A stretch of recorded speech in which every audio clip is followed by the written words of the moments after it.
Terima kasih Anda masih menyaksikan iNews Prime pemirsa. Pemerintah buka suara perihal nama Menteri Koperasi Budi Aris Setiadi yang terseret dalam persidangan kasus mafia akses judi online di Indonesia. Kepala Kantor Komunikasi Kepresidenan menyebut pemerintah menghormati proses hukum yang berjalan dan tidak akan mengintervensi.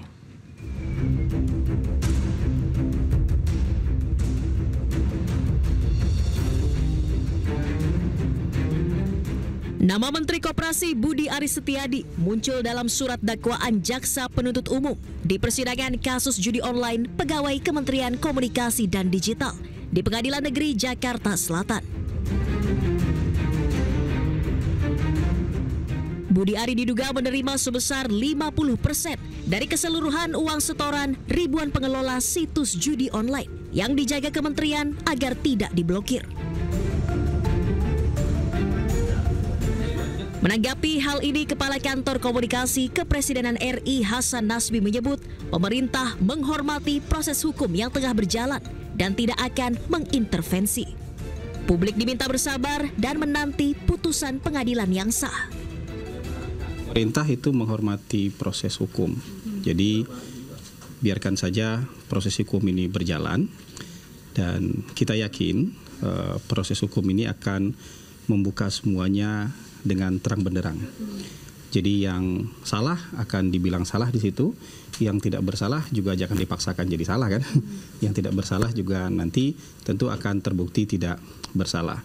Jadi kita tunggu saja proses-proses seperti ini dan kita harapkan masyarakat, teman-teman media juga memantau ini dengan proper.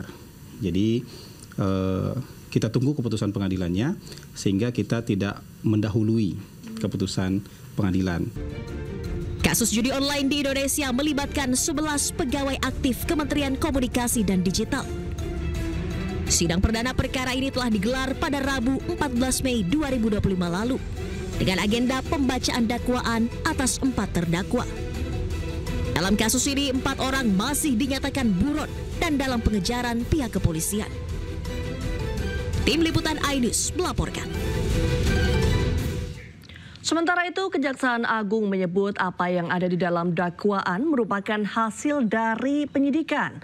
Dan berikut keterangan lengkap Kapus Penkum Kejagung Harley Siregar. Majelis Hakim dalam memeriksa mengadili suatu perkara, ya, bagi perkara pidana tentu didasarkan pada surat dakwaan jaksa penuntut umum. Itu koridornya. Nah, jaksa penuntut umum dalam menyusun surat dakwaannya tentu berdasarkan fakta-fakta dalam berkas perkara. Itu ya, tidak boleh lari dari situ. Nah, berkas perkara disusun oleh penyidik berdasarkan bukti-bukti yang diperoleh dalam proses penyidikan. Itu dulu prinsipnya. Nah, tentu dalam kaitan perkara ini kan ada beberapa orang yang sudah statusnya menjadi terdakwa. Ya. Dan tentu jaksa penuntut umum dalam menyusun surat dakwaannya tentu didasarkan pada fakta-fakta yang ada di dalam berkas perkara. Nah, seperti yang dipertanyakan teman-teman media.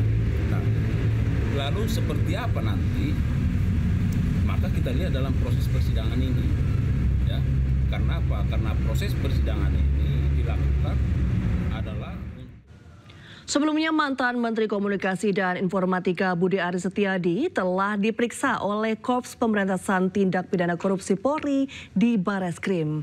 Pemeriksaan Budi Ari terkait kasus penyalahgunaan wewenang pemblokiran kasus judi online.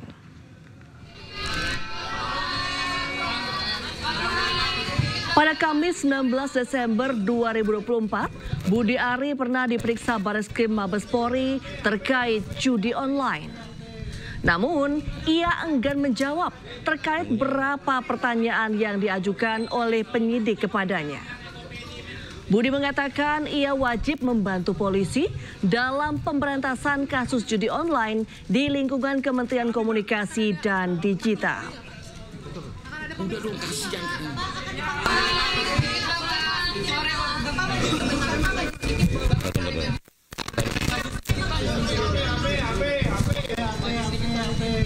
Bapak, gimana pemeriksaan di dalam, Pak? Nunggunya lama nggak? Nah, gini, teman-teman media sekalian, saya ingin memberikan pernyataan. Yang pertama, sebagai warga negara yang taat hukum, saya berkewajiban untuk membantu pihak kepolisian dalam penuntasan pemberantasan kasus judi online di lingkungan Komdiji. Yang kedua, pemberantasan judi online merupakan tugas kita bersama sebagai sesama anak bangsa. Karena itu perlu konsistensi dan keteguhan hati untuk menuntaskan pemberantasan judi online ini, terutama dalam perlindungan terhadap masyarakat. Yang ketiga, mengenai materi dan isi keterangan yang saya berikan hari ini, silahkan ditanyakan kepada pihak penyidik yang berwenang. Begitu ya, terima kasih. Gubernur Jawa Barat kembali bikin gebrakan. Ia berniat memperlakukan jam malam untuk para pelajar maksimal pukul 8 malam. Lagi-lagi, Deddy Mulyadi bikin gebrakan. Gubernur Jawa Barat ini mengklaim akan menyiapkan aturan pembatasan jam malam bagi pelajar yang berlaku khusus pada hari sekolah.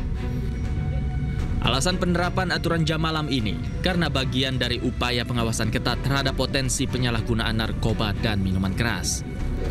Dalam aturan pembatasan jam malam ini, Deddy akan menetapkan batas maksimal pelajar berada di luar rumah adalah pukul 20 malam. Ia juga berharap di atas jam 8 malam tidak ada lagi pelajar yang berkeliaran atau nongkrong di luar rumah. Lakukan pengetatan pengawasan terhadap anak-anak sekolah sehingga nanti di jam-jam tertentu mungkin saya akan memberlakukan pada hari-hari belajar itu tidak boleh lagi nongkrong di atas jam 8 misalnya, karena kan mereka harus di rumah, karena ketika di luar itu godaannya terlalu banyak. Sehingga hari ini saya juga bersyukur di berbagai tempat mengalami penurunan, anak-anak mulai bersekolah dengan baik, tawuran mulai menurun, kemudian juga anak-anak sudah senang berjalan kaki. Ini kan sebuah sinyal bahwa seluruh kebijakan akan berjalan manakala dilakukan secara silensius. Selain kebijakan jam malam, Deddy Mulyadi juga melarang pelajar memakai motor ke sekolah jika belum memiliki surat izin mengemudi. Dari Bandung, Jawa Barat, Ervan David, iNews melaporkan. Sementara itu, usai mengikuti 2 pekan pendidikan di barak militer, 39 siswa bermasalah dikembalikan ke orang tuanya masing-masing. Tangis haru pun pecah dari para orang tua saat melihat perubahan sikap anak-anak mereka.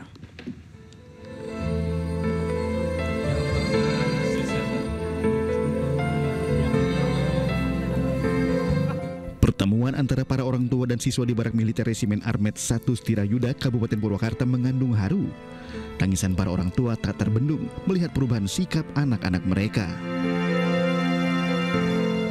Di barak militer ini, alhamdulillah cucu saya benar-benar bisa berubah segala, bisa jadi soleh gitu. Ibu maaf, ini cucunya Bu ya? Iya.